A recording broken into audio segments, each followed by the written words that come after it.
여러분, 오늘 말씀은 하나님께 영광 돌리는 성도의 삶에 대한 말씀인데요. 앞서 베드로는 하나님의 백성, 즉 성도에 대해 이야기하지 않았습니까? 즉 너희는 하나님의 자녀 성도라면 이 세상의 어떤 어려움과 힘듦도 소망을 가지고 살아갈 수 있다, 그렇게 말을 했는데요. 베드로전서 2장에서도 동일하게 말하는 거예요. 실제로 2절 말씀을 봐보면 베드로전서 2장 2절에 보면 그러나 너희는 택하신 족속이요 왕같은 제사장들이요 거룩한 나라요 그의 소유가 된 백성이니 이는 너희를 어두운 데서 불러내어 그의 기이한 빛에 들어가게 하신 이의 아름다운 덕을 선전하게 하려 하심이라. 즉 너희는 하나님의 소유된 백성이라는 거예요. 즉 창세서부터 우리는 하나님이 미리 선택하신 백성이라는 거죠. 또한 우리는 왕같은 제사장이라는 거예요. 왕같은 제사장이라는 말은 무슨 말이냐면 당시 제사장은 하나님과 인간 사이를 중재하는, 예배를 집도하는 사람 아닙니까? 그렇기 때문에 우리는 하나님의 자녀로서 하나님께 예배하며 하나님의 뜻을 전하는 자라는 거죠. 뿐만 아니라 거룩한 나라요라는 말은 내가 하나님의 나라의 통치를 받는, 나중에 하나님 나라에 들어가는 그런 거룩한 사람이라는 거죠. 쉽게 말해 우리는 일반 사람이 아니라는 거예요. 이미 창세전부터 선택되어진 소유된 백성, 하나님 나라에 들어갈 특별한 사람이라는 거예요. 그렇기 때문에 우리가 이 사실을 안다고 한다면 우리는 이 땅에서 다르게 살아야 된다는 거예요. 그냥 세상 사람들이 추구하는 방향대로 그렇게 살 것이 아니라는 겁니다. 그러면 성도는 어떻게 살아야 될까요? 오늘 본문에 보면 총 3가지를 이야기하고 있는데 첫 번째는 육체의 정욕을 제어할 수 있어야 된다는 거예요. 이게 무슨 말이냐면 실제로 11절 말씀이 말하지 않습니까? 베드로전서 2장 11절에 보면 사랑하는 자들아 거루민과 나그네 같은 너희를 권하노니 영혼을 거슬러 싸우는 육체의 정욕을 제어하라. 베드로는 성도를 뭘로 봤냐면 나그네라고 보았다는 거예요. 거루민과 나그네 같은. 실제로 우리는 우리 인생 나그네 인생 아닙니까? 우리가 이 땅에서 아무리 잘 산들 100년, 더 길게 살면 150년 이 살지 못하지 않습니까? 나그네는 금세 자리를 이동하는 사람이라는 거예요. 마찬가지 우리 또한 이 땅에서 살다가 결국에는 죽고 본향으로 갈 사람이라는 거죠. 그렇기 때문에 나그네와 같은 이 인생에 있어서 제일 중요한 건 육체의 정욕을 제어해야 된다는 거예요. 육체의 정욕을 제어한다. 이게 무슨 말이에요? 육체의 정욕을 제어한다라는 말은 육체가 원하는 거를 제어한다, 컨트롤할 수 있어야 된다는 거예요. 실제로 우리는요, 육체 지향적이지 않습니까? 실제로 우리 행동을 잘 보면요, 우리가 육체가 원하는 대로 육체는 따라가거든요. 실제로 우리가 배가 고프면 밥을 먹여줘야 되잖아요. 실제로 우리가 잠이 온다 그러면 잠을 재워줘야 되잖아요.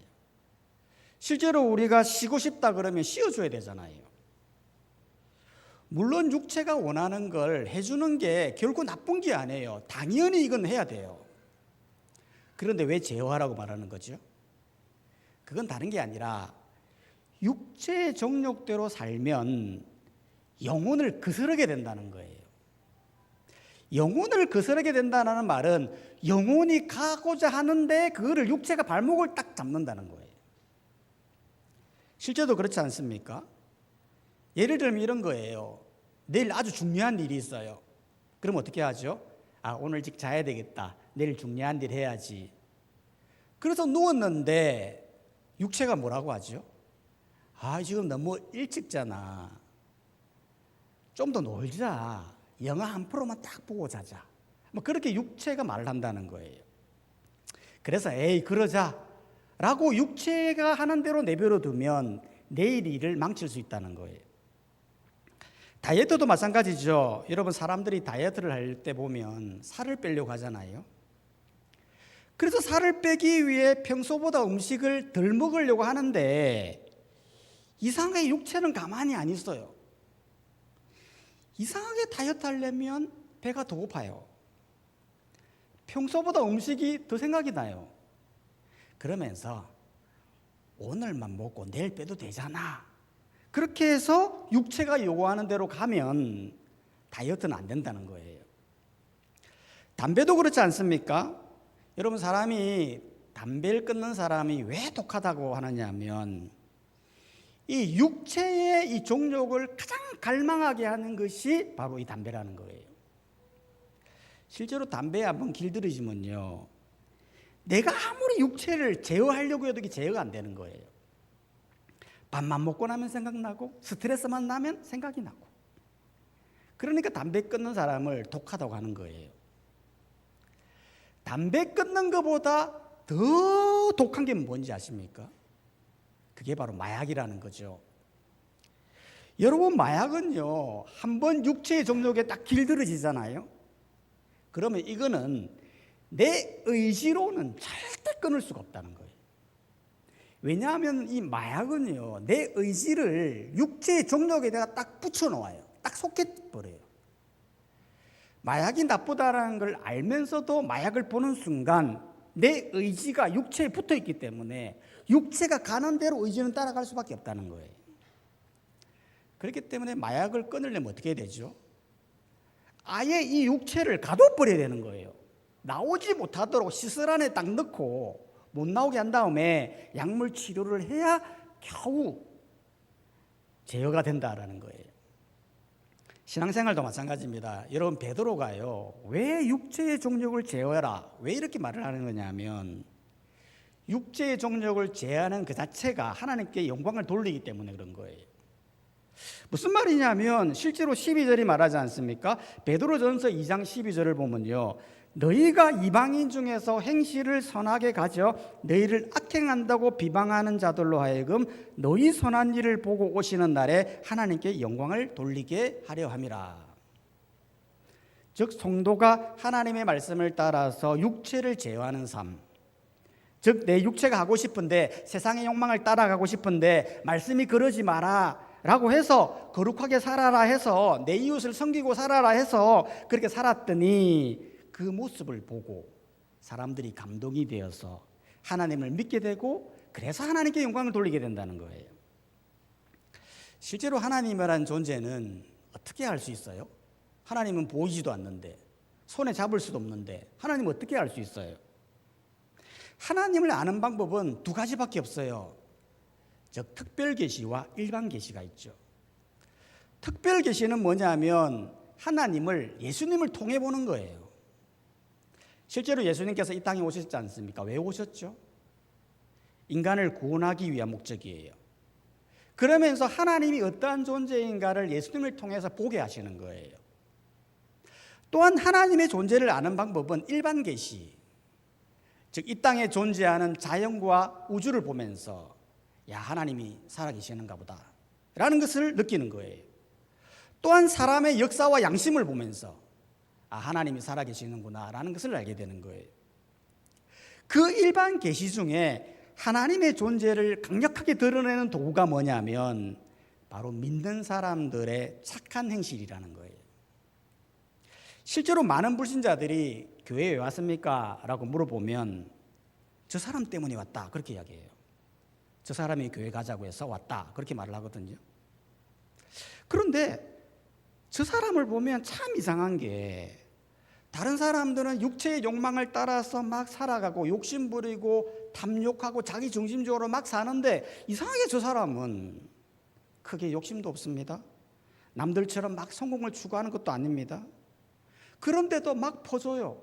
섬기고 베풀고 헌신하고 착하게 살고 거룩하게 막 살아간단 말이에요. 그러면서 저 사람은 도대체 뭐지? 나도 저 사람처럼 살고 싶다.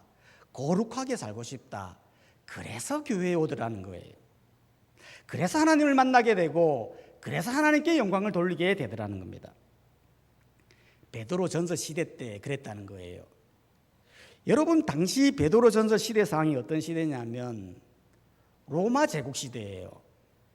여러분, 로마 제국 시대가 어떤 시대냐면 물질적 풍요, 경제적으로 정치적으로 풍요한 시대예요. 그렇기 때문에 돈이 넘치고 경제적으로 풍요하다 보니까 가장 발달하는 문화가 무슨 문화입니까? 향락 문화, 방탕한 문화가 쏟아 나오는 거예요. 그래서 베드로전서 4장에 가보면 음란, 정욕, 술 취함, 방탐, 향락 이런 것들을 계속 강조하는 거예요. 실제로 사람들은요, 사회적 지위를 얻기 위해서 정치에 줄을 서고 부와 명예를 차지하기 위해서 그렇게 노력하는 시대가 베드로 시대였다는 거예요. 그런데 당시 그리스도인들은 뭐 했느냐? 그런 시대 가운데서도 술 취함과 음란을 거부하고 육체를 제어하면서 부드럽고 정직하게 살았다는 거예요. 오히려 당시 로마 사회는 신분 계급 중심이었는데 다른 사람들은 높이 올라가고자 막 노력을 하는데 그리스도인은 오히려 종의 신분으로 자처하는 거예요. 오히려 종같이 낮아져가지고 고아와 가부를 돌보는 거예요. 헌신적으로 살아가는 거예요. 그러면서 사람들이 도대체 저 사람들은 뭐지? 라면서 그리스도 안에 있는 그 마음속에 있는 하나님을 보게 되더라는 겁니다. 그래서 기독교가, 로마가 기독교로 바뀌는 놀라운 일이 일어났던 거예요. 바로 육체를 제어하는 삶이 바로 그런 거예요. 육체가 원하는 대로 사는 것이 아니라 하나님의 말씀이 원하는 대로 살아가는, 나 중심이 아니라 하나님 중심으로 살아가게 되면 그것이 하나님께 영광을 돌리는 삶이 되더라는 것입니다. 두 번째로 성도는 이 땅에서 어떻게 살아가야 되느냐 하면, 두 번째는 세상의 제도에 순복하는 삶을 살아야 된다는 거예요. 무슨 말이냐면 13절은 말하거든요. 베드로전서 2장 13절 14절을 보면 인간의 모든 제도를 주를 위하여 순종하되 혹은 위에 있는 왕이나 혹은 그가 악행하는 자를 징벌하고 선행하는 자를 보상하기 위하여 보낸 총독에게 하라. 즉 성도는 세상이 만들어 놓은 이 제도를, 권위를 순복해야 한다는 거예요. 아니, 우리가 생각할 때는 세상의 이 제도라는 건 약간 부정적이잖아요. 즉 교회의 제도와 법은 옳고 세상의 제도와 법은 약간 반기독교적인 그런 것으로 생각하는 경향이 있거든요. 실제로 세상이 만들어 놓은 법과 제도를 보면 다 인간적이잖아요. 인간을 위해서 만든 거잖아요. 거기에는 무슨 신을, 하나님을 배회하는 게 없거든요. 그러다 보니 교회의 제도와 법은 옳고 세상의 제도와 법은 약간 부정적으로 보는 그런 경향이 있다는 거예요. 그렇기 때문에 실제로 대통령 후보로 나오면 믿는 사람이 나오면 어떻습니까? 야, 저 사람 잘할 거야 라면서 적극적으로 지지하고, 믿지 않는 사람이 나오면 뭔가 뽑아도 되나 싶은 마음이 들기도 하면서 불신의 마음이 들기도 하는 것입니다. 바로 이 베드로 시대에도 그랬다는 거예요. 여러분, 이때 당시에 로마 제국 시대에 황제가 네로지 않습니까? 이 네로 황제는 당시에 로마 대항제 화제의 원인이 기독교인이라고 말했어요. 그리고는 엄청나게 핍박하지 않았습니까? 그런 시대에 왕에게 순복하라, 이게 말이 되느냐는 거예요. 그렇기 때문에 일부 그리스도인들은 이 베드로의 말이 옳지 않다라면서 오히려 세상의 제도에 법에 저항하는 세력까지 나타나게 된 거예요. 그런데도 베드로는 왜 이 세상의 제도와 권위에 순복하라고 말을 하는 걸까요? 그건 두 가지 측면에서 우리가 이해를 해야 되는데, 첫 번째는 주를 위하여라는 거예요. 실제로 13절을 다시 한번 봐보면 이렇게 말하지 않습니까? 인간의 모든 제도를 주를 위하여 순종하라, 이렇게 말하고 있다는 거예요. 주를 위하여라는 말은 이 제도와 이 권위가 하나님께로 나왔다라는 것을 의미하는 거예요.